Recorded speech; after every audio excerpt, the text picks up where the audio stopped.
Bagaimana mengatasi penderitaan? Ada 3 jalan.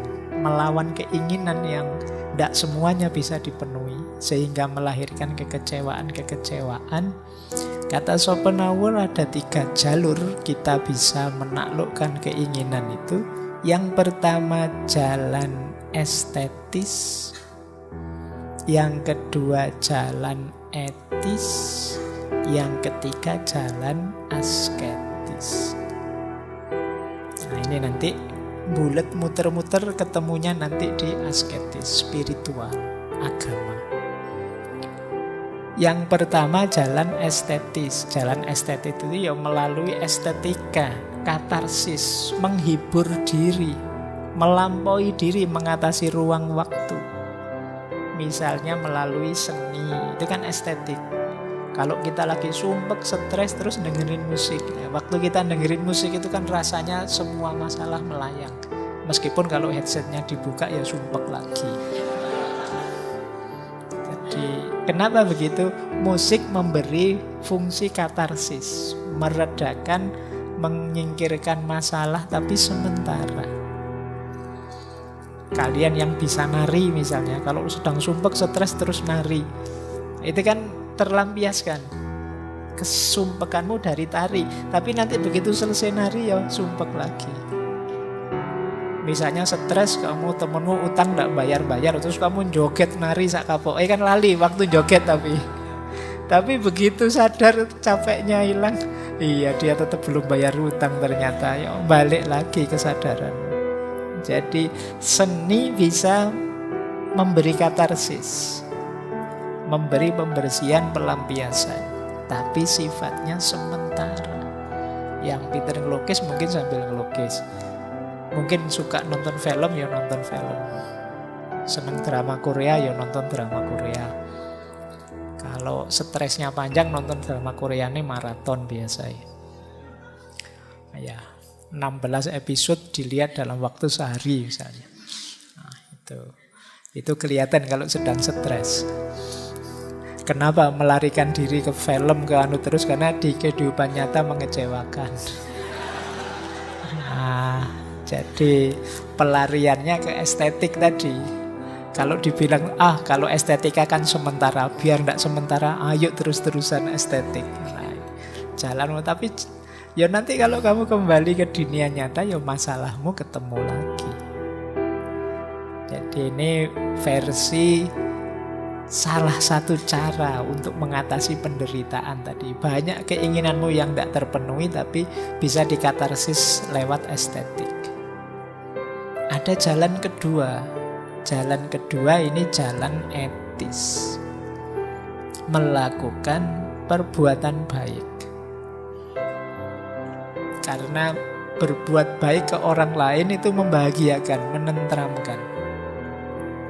Jadi kamu ujian lulus nilai tertinggi itu kamu bangga. Tapi kamu bisa lebih bangga lagi, kamu bantu temanmu dan dia lulus dengan nilai tertinggi, itu lebih membanggakan. Berbuat baik itu menenteramkan, menenangkan. Jadi membuat kita merasa penting, membantu yang lain. Orang lain kan juga menderita. Kita mewujudkan keinginannya orang lain, meskipun keinginan kita belum terpenuhi, itu jauh membahagiakan. Ya kayak orang tua kita itu loh, saya susah ndak apa-apa, yang penting anakku berhasil. Nah ini keberhasilan anak itu membahagiakan, jauh lebih membahagiakan orang tua dibandingkan keberhasilannya sendiri. Jadi kalian boleh mencoba, karena berkontribusi pada orang lain itu kebahagiaannya jauh lebih tinggi. Levelnya kebahagiaan itu kan 4. Yang paling rendah mencari senang saja, ini paling pendek durasi bahagianya. Jadi yang kedua lebih panjang, yaitu mencapai sesuatu, achievement, prestasi, kemudian mencapai goal yang sudah kamu tetapkan. Ini bahagianya jauh lebih panjang. Ada lagi yang lebih panjang lagi, yaitu contribution. Kamu berbagi, memberikan kebahagiaan pada orang lain, itu bahagianya lebih panjang lagi. Dan ada bahagia yang tidak habis-habis, tidak selesai-selesai, yaitu apa? Ultimate good. Ultimate good itu melakukan kebaikan dan ikhlas. Puncak, tidak ada pamrih apa-apa. Itu jauh lebih membahagiakan. Nah, itu namanya jalan etis. Sayangnya jalan etis ini juga masih terlibat dengan hidup nyata, yang kadang-kadang mengecewakan juga. Kamu ingin berbuat baik pada orang lain, yang diberi perbuatan baik malah balasannya menyakitkan hati. Ingin cari kebahagiaan malah tambah mangkel. Nah, berarti apa? Jalur etis juga tidak permanen kebahagiaan yang diberikan. Ada jalur terakhir yang ditawarkan oleh Schopenhauer, yaitu jalur asketis. Jalur asketis ini ya seperti suluk-suluk yang ada dalam tasawuf. Membebaskan diri dari keinginan, membebaskan diri dari godaan-godaan kesenangan duniawi. Jadi hidup tulus tanpa pamrih. Jadi keinginannya hanya mencari ridhonya Tuhan saja. Nah, ini jalur asketis. Ini lebih permanen mengatasi penderitaan tadi yang disebabkan oleh keinginan-keinginan yang tidak terpenuhi. Berarti jalur asketis itu sudahlah, semua keinginan dipotong, dijadikan satu saja keinginannya, yaitu Tuhan. Jadi membebaskan diri dari keinginan, tapi melakukan transendensi, satu-satunya yang diinginkan ya hanya Tuhan saja. Ini namanya jalur asketis.